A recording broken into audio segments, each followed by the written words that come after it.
Hi, this is Nelson Searcy, and I'm here in my office in New York City, and I'm trying something very special this month. I'm trying a video blog, and I'm doing this video blog to recommend two books to you. As you know, over the last decade or so, as I've been putting out the different newsletters, currently under the name Church Leader Insights, I've recommended two books at least every month. And the way this works is I normally will read anywhere from 25 to 45 books over the course of a month, and then I'll pick two of those that I think have the best appeal to our readers in the Church Leader Insights family. And this month I have two books for you, and I hope you're going to find these really helpful, and hopefully you'll pick these up and make them part of your library. The first book is a book called Money, Greed, and God. And I will admit that this book is a little more scholarly than the books that I normally recommend. By that I mean it's written by a scholar, and it's written from a scholarly perspective on the area of capitalism. Now, whether or not you want to dive into his chapters on capitalism and what that might mean for us in the church is really not relevant to my recommendation for this book. But let me tell you who this author is. His name is Jay Richards. He has held leadership positions at the Discovery Institute, the Acton Institute for the Study of Religion and Liberty, and he's currently a visiting fellow at the Heritage Foundation. I found out about this book because I was watching C-SPAN late one night, and I heard this author speak on C-SPAN, and I was very fascinated. I bought the book, and I've probably got more underlines in this book than any book I've read on money since the book that Steve Stroop and Aubrey Malphurs wrote called Money Matters in Church. And let me just give you an example of some of the thoughts from this book. For example, I'm on the table of contents here. I know it's a little hard to see with the way the camera is angled, but basically this book is laid out by examining the different myths that people buy regarding money. Sorry, bad pun, I guess. But myth number one is their nirvana myth, the idea that money is going to make everything better. Myth number two is the piety myth, that we should focus more on the intentions behind money than the actual results. The zero-sum game myth, the idea that when it comes to money, somebody wins and somebody loses. The materialistic myth, the greed myth, the usury myth, forgive me if I'm pronouncing that improperly, the artsy myth, confusing aesthetic judgments with economic arguments, and then he concludes with myth number 8, the freeze frame myth, believing that things will always stay the same. Now you say, well, how does all this relate to the church? Well, let me just give you one example. In a chapter entitled, What Would Jesus Do?, talking about the piety myth, the author writes this. He's in a chapter talking about how money can help with compassion initiatives. And he's talking about big campaigns like campaigns to end poverty or things like that. And this is what he says. He says, these big campaigns, they inspire and they warm our hearts. They give us a compassion fix. But in contrast, the things that can actually help the poor sound about as glamorous as unsweetened oatmeal. Property rights, rule of law, personal virtues like diligence and thrift, ingenuity, cultural values like trust and orientation to the future, and a willingness to delay gratification. Yawn, he says. Unlike the crusades and petitions, however, they create wealth. We know this.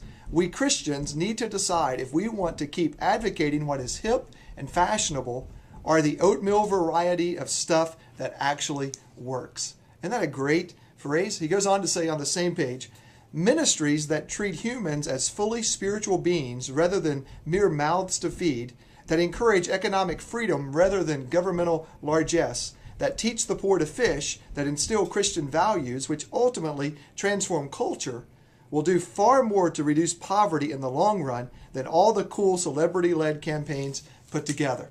So that's just a sample of this book, Money, Greed, and God by the author J.W. Richards. You can pick that up on the link below, or you can find it, I'm sure, at Amazon.com. The second book I want to recommend to you this month is a book that's back in print. It's one I probably first recommended over a decade ago. It's a book called Secrets of Power Negotiating by Roger Dawson. And Roger is a corporate trainer, a speaker who travels around and teaches on negotiation. I first heard him teach the material in this book live through an audio CD that he has of the same name, Secrets of Power Negotiating. So whether you read this book in print or you listen to it in audio, you probably have to pick that up from Nightingale Conant, which is nightingale.com. But I highly recommend you read the book because the book is really 3 of his best-selling trainings all rolled into one. And what he lays out in this book is he lays out negotiating tactics that you can use to get what you want. And you know, we're in the negotiating business, either the literal business of negotiation as we negotiate contracts, or we negotiate ads, or we negotiate with printers or newspaper publishers or things like that. We negotiate copy leases, depending on where you are in your church. Or if you're an executive pastor, you might be involved in heavy negotiations when it comes to land or buildings or something like that. So he talks about basic negotiation gambits. Then he looks at middle negotiating gambits, which are a little more advanced. And then finally, highly advanced negotiating gambits. Then he concludes with some principles and some ideas of how to deal with pressure problems or tough situations, and then negotiating with power and how you can gain power when other people are really putting the pressure on. Let me just give you a couple of examples. In chapter 1 here of the book, and you can see it's pretty well highlighted here. In chapter 1 of the book, he says, the number one tactic in negotiating is to always ask for more than you expect to get. He calls this the cardinal rule of power negotiating. He has a great quote from Henry Kissinger when he says, effectiveness at the conference table depends upon overstating one's demands.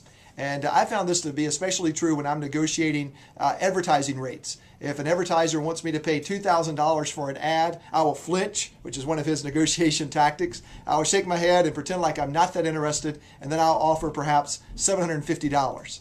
And then I'll shut up. And sometimes just by offering that, I actually get it. Or maybe I get $850, or maybe I get $1,000, but I get a significant reduction off of that. So you overstate what you want when it comes to negotiation. I also wondered, if you probably can't see it, I also wondered here in the margin if this was also true with preaching. That in preaching, should you overstate what you want? Because your people often will not do all that you ask them to do, but maybe they'll do close to what you ask them to do. I'm just wondering out loud on that one. Here's another page I found interesting. He says that whenever someone confronts you, when someone wants to argue with you in a negotiation, you should understand the feel, felt, found formula for dealing with rejection, or dealing with complications, or dealing with confrontations. Let me explain that. He says maybe someone comes to you and they want to disagree with you, perhaps on the price that you're offering. And he would say this. He would say, respond with, quote, I understand exactly how you feel about that. Many other people have felt exactly the same way as you do right now. And he said, now what you've done is you've diffused the competitive spirit. You're not arguing with them, you're agreeing with them. But you know what we've always found? When we take a closer look at it, we've always found that ... For example, if someone says your price is too high, you might say, I understand exactly how you feel about that. Many other people have felt exactly the same way as you do when they first hear the price. When they take a closer look at what we offer, however, they've always found that we offer the best value in the marketplace. Now, I know on Sundays in our churches, we're not in the selling business, but I think that feel, felt, found issue could be very appropriate. Think about it when it comes to baptism. A new believer says, well, I just don't know if I need to get baptized right now. And you could say, look, I understand how you feel. Other people in similar situations have found the same way. But when you take a close examination of Scripture, what you find is that baptism was the first act of obedience, or any other ways you might be able to use the feel, felt, found process. And that's what you want to do with any book. You want to look, of course, at the surface, which is negotiating, but you also want to look deeper and figure out how this can apply to our unique church situations. And sometimes you have to make that application. He talks about once you make your lowest offer in another chapter, you should just shut up and wait for the other person to respond. So I think I'll follow that advice with this video podcast and leave you with these two books, The Secrets of Power Negotiating by Roger Dawson, and then Money, Greed, and Power by Jay Richards. I'd be curious to know how you like this video podcast, and if you think I should keep doing this perhaps in the future.